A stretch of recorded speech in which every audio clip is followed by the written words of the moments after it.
Le musée McCord célèbre la vie d'hier et d'aujourd'hui. Sa collection d'archives textuelles compte des pièces uniques. Une partie de ses milliers de documents sont numérisés et rendus publics grâce au soutien de la financière Sun Life.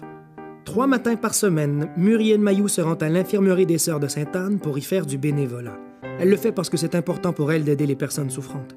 Puis, une fois rentrée à la maison, un de ses plaisirs consiste à entretenir des semis qu'elle offrira au printemps à tous ceux qui souhaitent apprendre à jardiner et cultiver un potager. Eh bien, ce matin, il en est autrement. Aujourd'hui, Muriel ne fait pas de bénévolat et ne jardine pas. Elle le fera demain. Aujourd'hui, Muriel s'en va au musée McCord, là où sont conservées ses archives.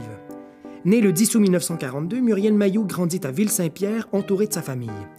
Enfant du baby-boom, elle s'occupe de ses 5 frères et sœurs en jouant le rôle de seconde maman, d'aide-soignante, de conseillère et de modèle à suivre ou pas. Au début des années 1960, elle s'implique auprès de l'Association des guides catholiques du Canada. Elle s'y engage d'abord comme guide aînée, puis devient assistante cheftaine et commissaire. Elle occupe ses loisirs sainement en faisant de l'exercice.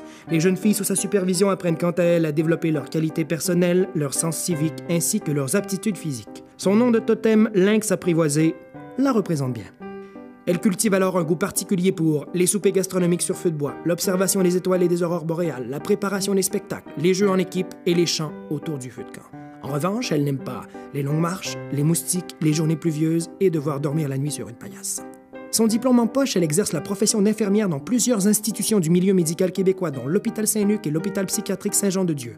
Elle agit plus tard comme présidente du comité d'évaluation pédagogique et conseillère en formation au sein de l'Ordre des infirmières et infirmiers du Québec.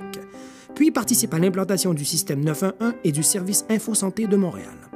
Tout au long de sa carrière, aussi remplie que diversifiée, elle aime offrir des soins personnalisés, s'impliquer, s'attaquer aux grands défis de santé publique, ainsi que l'autonomie et l'indépendance que cette profession lui a permis d'avoir. Aujourd'hui, officiellement à la retraite depuis l'âge de 71 ans, Muriel n'aime pas se lever tôt. Mais elle a toujours à cœur d'aider les autres, et outre son bénévolat, elle aime profiter de la vie, aller au jardin communautaire de la Chine et cultiver l'ail blanc du Québec, ainsi que l'ail rose. Mais ce qu'elle aime par-dessus tout, c'est l'histoire. J'aime particulièrement que les archives qui témoignent de la petite et de la grande histoire, la mienne comme celle de tant d'autres, soient conservées dans une institution telle que le musée McCord et préservées pour les générations futures.